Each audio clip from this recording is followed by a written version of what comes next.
पूरे प्रदेश में सबसे बड़ी जो समस्या अभी है वो खाद और बीज को लेकर के है।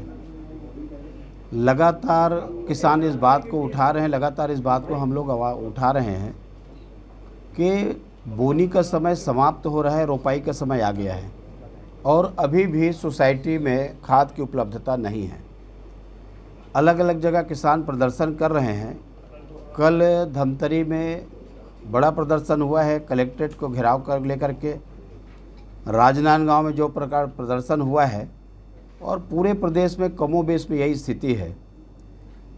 बाज़ार में खाद उपलब्ध है लेकिन आखिर सोसाइटी में क्यों उपलब्ध नहीं है, इसकी जवाबदारी किसके ऊपर है? छत्तीसगढ़ में जब से कांग्रेस की सरकार आई है और कांग्रेस की सरकार आने के बाद में किसानों का लगातार शोषण हो रहा है।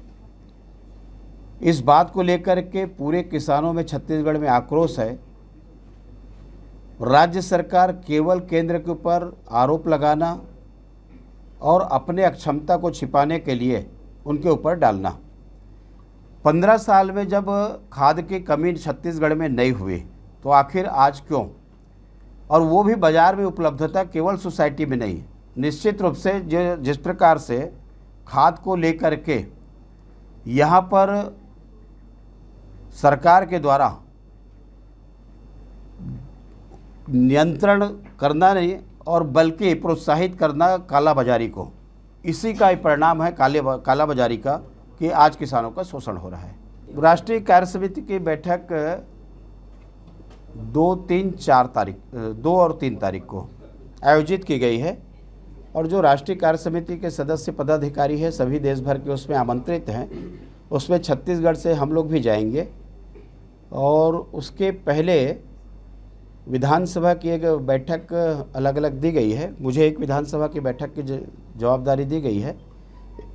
उस बैठक के लिए मैं कल रवाना हो करके 30 और 1 तारीख को उस विधानसभा के विभिन्न जो मोर्चा है, प्रकोष्ठ है, पार्टी है, उनकी सबकी बैठक लेंगे और एक जायज़ा लेंगे कि वर्तमान स्थिति में क्या स्थिति संगठन की है, सरकार की उसकी भूमिका प्रदेश के विकास में क्या है और एक प्रकार से उसकी एक प्रकार से समीक्षा भी होगी कि आने वाले हम 2023 और 24 में हमारी क्या स्थिति बनती है, तो उसको लेकर के एक जवाबदारी भी दी गई है। अब जहाँ तक मैं ये समझता हूँ कि भूपेश बघेल के सरकार बनने के बाद में जितना प्रोपोगंडा काम करने का काम ही केवल किया जा रहा है, वास्तविक में धरातल पे कुछ है नहीं। एक घटना तो आपको मालूम है, पिछले बार विधानसभा में उठाए थे कि 4,65,000 की नौकरी देने वाले मुख्यमंत्री विधानसभा में जवाब दिए कि 20,000 लोगों को नौकरी दिया गया है। मैं समझता हूँ इससे ज़्यादा असत्य कथन और क्या हो सकता है कि होर्डिंग लगाने के बाद में विधानसभा का कथन 10% जो आरक्षण देने की बात है सवर्ण को, आज भी छत्तीसगढ़ में सवर्णों को 10% आरक्षण नहीं मिल रहा है, जबकि अन्य राज्यों में उसका काफ़ी लाभ लोगों को मिल रहा है। उसके बाद में यहाँ पर जो राष्ट्रपति के दत्तक पुत्र कहे जाने वाले संख्या उनकी कम होते जा रही है।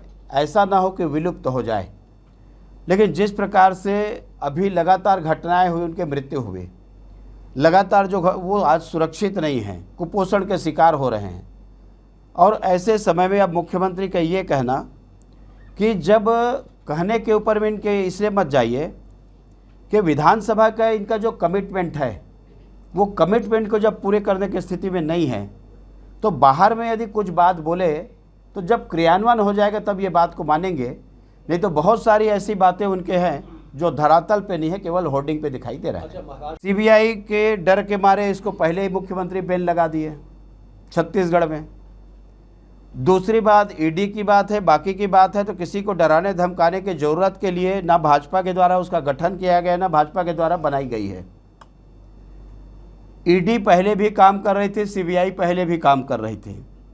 जब कांग्रेस की सरकार लंबे समय रही है तो मैं पूछना चाहता हूं कि क्या उस समय ईडी काम नहीं कर रही थी? तो उस समय ईडी काम कर रही थी तो कांग्रेस के जो आज बयानबाजी हो रहे हैं उस समय बयान क्यों नहीं दिए? और आज जब काम कर रही है तो इनको आपत्ति क्यों तो मतलब आप दूसरे के लिए उसका उपयोग आपने किया है, इसलिए आपको ये मालूम पड़ रहा है कि आपके खिलाफ में उपयोग हो रहा है। बल्कि वो स्वतंत्र एजेंसी है, संवैधानिक संस्था है।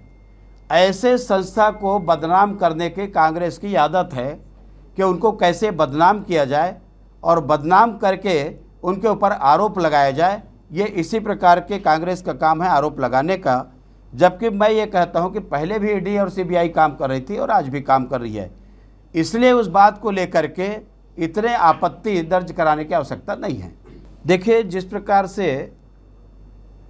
कांग्रेस की सरकार और कांग्रेस के द्वारा जो यहाँ पर आंदोलन किया गया, इनका आंदोलन में कोई युवाओं के प्रति ना कोई सहानुभूति है, ना ये चाहते हैं उनको रोजगार मिले। एक वीडियो मैं आपको बता देता हूँ कि बीजापुर के विधायक है विक्रम मंडावी, उनका वीडियो आपने देखा है कि जिस प्रकार से सभा में ये बात कर रहे हैं कि संपत्ति, सरकारी संपत्ति जलाई जाए, रेल जलाई जाए और राष्ट्रीय संपत्ति का नुकसान। ये धरना, ये सत्याग्रह है कांग्रेस के।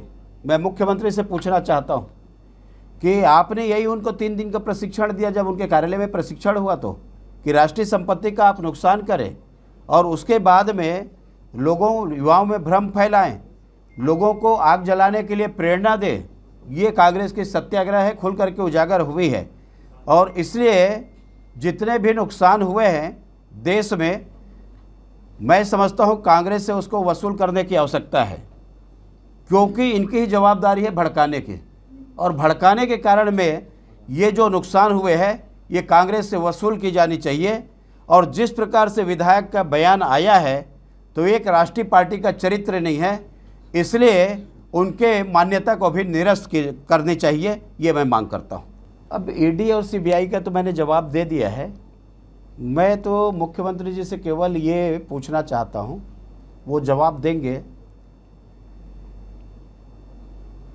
कि 75 में इमरजेंसी किस पार्टी के द्वारा लगाई गई थी और उस समय लोकतंत्र की हत्या किसने की, कत्लेआम सिखों का किसने किया और आज भी केस किसके ऊपर में जारी है। बाबरी ढांचा ढहा 92 में 4 भाजपा प्रदेश की सरकार गिराई गई। ये प्रदेश के सरकार गिराने वाले उस समय केंद्र में किसकी सरकार थी, और ये जो सरकार गिराई गई, क्या ये उचित था? तब कांग्रेस के बड़े बड़े नेता कहाँ छुपे हुए थे? और जिस बात की आज हवाला दे रहे हैं, तो मैं ये कहना चाहता हूँ कि महाराष्ट्र के सरकार गिराने और नहीं गिराने से भाजपा का उसमें कोई दूर दूर तक उसका कोई रिश्ता नहीं है। ये तो शिवसेना का मामला है और शिवसेना का अंदरूनी मामला है। जहाँ तक महाराष्ट्र की सरकार की मैं बात करूँ, वहाँ जब चुनाव हुआ तो मतदाता ने शिवसेना और बीजेपी के गठबंधन को जनादेश दिया था, न एनसीपी को जनादेश दिया था सरकार बनाने के लिए, न कांग्रेस को जनादेश दिया था।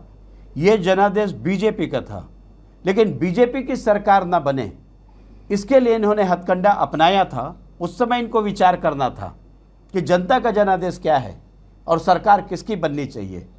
तो आज जो बात कर रहे हैं कि कांग्रेस की सरकार या विपक्ष की सरकार नहीं चाहती, उस समय सैद्धांतिक बात क्यों नहीं किए, व्यवहारिक बात क्यों नहीं किए? आज ही याद आ रही बात। तो आज तो जो होना है सबके सामने में है, क्या परिस्थिति चल रही है। लेकिन मैं फिर कह सकता हूं कि जिस प्रकार से उपेक्षा के शिकार हुए शिवसेना के विधायक अपने ही दल के द्वारा, और उसका ये परिणाम है उसके अनुसार से उपलब्धता बिल्कुल नहीं है। किसान चारों तरफ आक्रोशित हैं और यदि 70-80% की आपूर्ति हो जाए तो किसानों को रैली करने की आवश्यकता नहीं पड़ेगी, रोड जाम करने की आवश्यकता नहीं पड़ेगी। हम तो ये बोल रहे हैं कि जब बाजार में उपलब्धता है तो सोसाइटी में क्यों नहीं। महत्वपूर्ण प्रश्न ये है, क्योंकि सोसाइटी में 265 रुपया है, बाजार में 600 और 700 रुपये यूरिया की कीमत है। डीएपी की कीमत बाजार सोसाइटी में 1200 रुपये है और बाजार में उसके 1800 और 1900 रुपये है। आखिर किसान को मजबूर हो करके अधिक रेट में खरीदने की आवश्यकता क्यों पड़ रही है।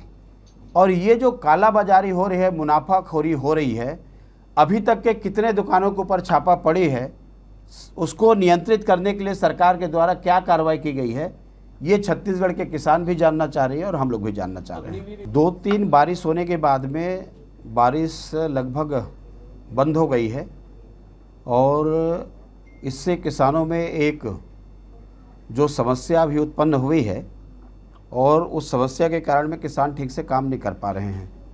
बिजली की जो समस्या इस समय सबसे ज़्यादा, क्योंकि पानी है नहीं तो किसानों को चाहिए बिजली और बिजली के द्वारा पानी, ये सबसे बड़ी समस्या भी जो किसान के ऊपर में जो है और इसके कारण में लगातार खेती पिछड़ रहा है।